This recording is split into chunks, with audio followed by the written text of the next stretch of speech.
waxa aynu ka hadli doonaa qaabkii ay u soo ifbaxeen Al-Qaacida iyo ISIS inagoo ogaan doona baahiyaadka fikir ahaaneed ee ay qaramadii midoobay inaga qariyeen.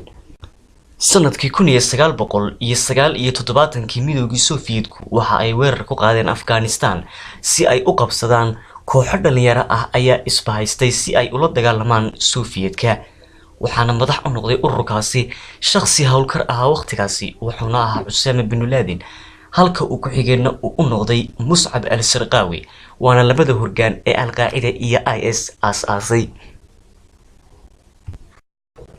1989 Sovietku waxa ay ka baxeen Afghanistan kadib 1990 waxa soo ifbaxday shabakadii Al-Qaacida iyaga oo 2001 fuliyay hawlgalkii caanka ahaa ee labadii fooqay mataanaha.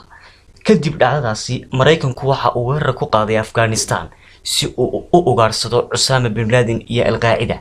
Zarqawina muddo yar kadib waxa uu ka hawlgalay Ciraaq.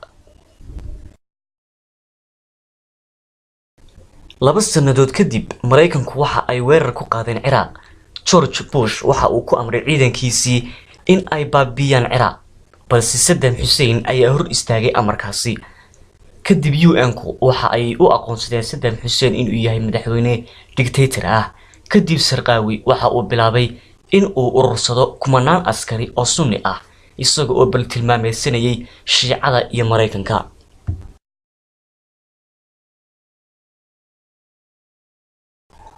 2004 Zarqawi waxa uu kaalmo ciidan u ka helay ururkiisii Al-Qaacida, wuxuuna fuliyay hawlgallo muhiim ah isagoo oo dilay korneelkii ugu sarreeyay ee ciidankii Mareykanka.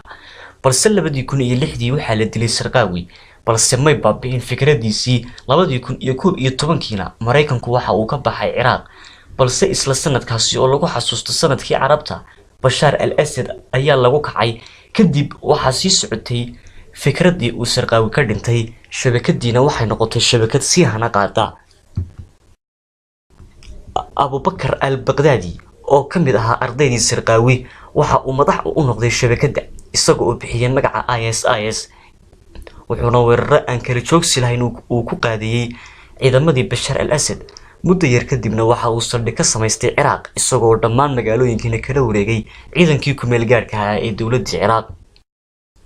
2013 si qarsoodi ah ayaa waxa u midoobay labadii xarako ee ISIS iyo Al-Qaacida, waxayna noqdeen awoodda kaliya ee bariga dhexe, waxayna curyaamiyeen dalal badan oo ay hormood u yihiin Suuriya iyo Ciraaq.